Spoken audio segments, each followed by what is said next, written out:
உணவே மருந்து, மருந்தே உணவு என்ற பழமொழிக்கு ஏற்ப நாம் அன்றாடம் பயன்படுத்தும் உணவு வகைகளில் இடம்பெறும் பொருட்களில் உள்ள மகத்துவத்தை பற்றியும் அதில் அடங்கியிருக்கும் மூலிகைகள் குறித்து விவரிக்க வருகிறது இப்பகுதி.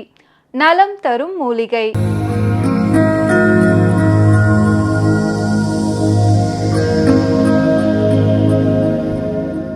மக்கள் வணக்கம். உலக தமிழறிவாளிகளே, நலம் தரும் மூலிகை என்கின்ற பகுதியிலே கோரைக்கிழங்கினுடைய பயன்பாட்டை பார்த்தோம். நவீன அறிவியல் உலகம் என்னவென்று சொல்லுகிறது கோரைக்கிழங்கு பற்றி? Antipyretic, anti gastric, analgesic, antibacterial, antifungal, வரிசையில் அடுக்கிக்கிட்டே போகிறது. இத்தனை பயன்பாடுகள் கோரைக்கு இருக்கிறது என்று சொன்னது. குளத்து கோரைக்கிழங்கை கொடு, இந்த நன்னீரிலே விளைந்திருக்கிற கோரைக்கிழங்கை கொண்டு வந்து கொடு. எதுக்கா? அதிசாரம், பித்தம். அதிசாரம் என்றால் வயிற்றோட்டம், வயிற்றுப்போக்கு. அதிசாரம், கிராணி அதிசாரம், நீர் கழிச்சல். அதிசாரம் போகிறது, வயிற்றால் போகிறது. அதிசாரம், பித்தம். பித்தம் அதிகமாக காலையில் எழுந்த உடனே வாந்தி வருகிறது. பித்தம் அதிகமானதன் காரணமாக உடல் முழுக்க வலி வருகிறது, கண் எரிகிறது. அது அடுத்த வரியில் சொல்றார். அழற் தாகம் கபம். அழர்னா அனல், வெப்பம். அழற்சி, வெப்பம் கொடுக்கிறது, உடலெல்லாம் தகிக்கிறது, சூடாக இருக்கிறது. அதை சூட்டை தணிப்பதற்கு எது வேண்டும்? கோரைக்கிழங்கு வேண்டும். இப்போது தேரையர் பாருங்க, இந்த ஒன்றுக்கு 2 பாடல் கொடுக்கிறார். கொந்து மலர் வார்குழலே கூறு என்று சொன்னது. கொத்து மலர் வார்குழலே கூறு என்று ஒரு பாடலை பார்த்தோம். அடுத்ததற்கு இன்னொரு பாடல் தந்திருக்கிறார் பாருங்க. அது என்ன? அதிசாரம், வயிற்றுப்போக்கு. பித்தம், வாயிலே உமிழ் ஊறிக்கொண்டு வாந்தி வருவதை போன்ற நாசியேட்டிங் உணர்வை தருகிற பித்தம் அதிகமாகுது. அதிசாரம், பித்தம். அழற்தாகம், கபம். ஒரு பக்கம் கபம் கூடி இருக்குது, இன்னொரு பக்கம் வெப்பம் கூடி அதனாலே தாகம் எடுக்கிற அழற்தாகம், கபம். இந்த அறிகுறிகள் எல்லாம் நம்ம உடம்பில் இருக்கிற போது அந்த அறிகுறிகளுக்கு ஏற்ற மருந்து. குதிவாதம், குதிகாலிலே வலிக்கிறதுன்னு சொல்லுவாங்க. எங்க வலிக்குதுனாலும் ஒரு வலி நீக்க மருந்தை கொடுக்கிற மருத்துவம் அல்ல தமிழ் மருத்துவம். அதற்கு காரணத்தை அறிந்து அகற்றுகிற பொருளை தருவது.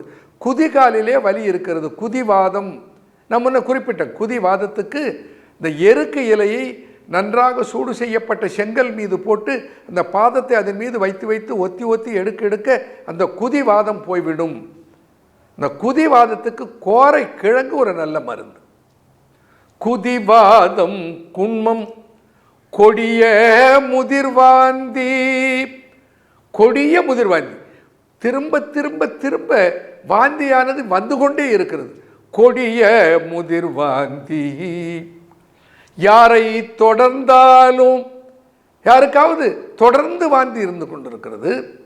யாரை தொடர்ந்தாலும் அவ்வவர்க்கு எல்லாம் குளத்து, அவர்களுக்கு எல்லாம் குளத்தில் இருக்கிற கோரைக்கிழங்கை கொடு.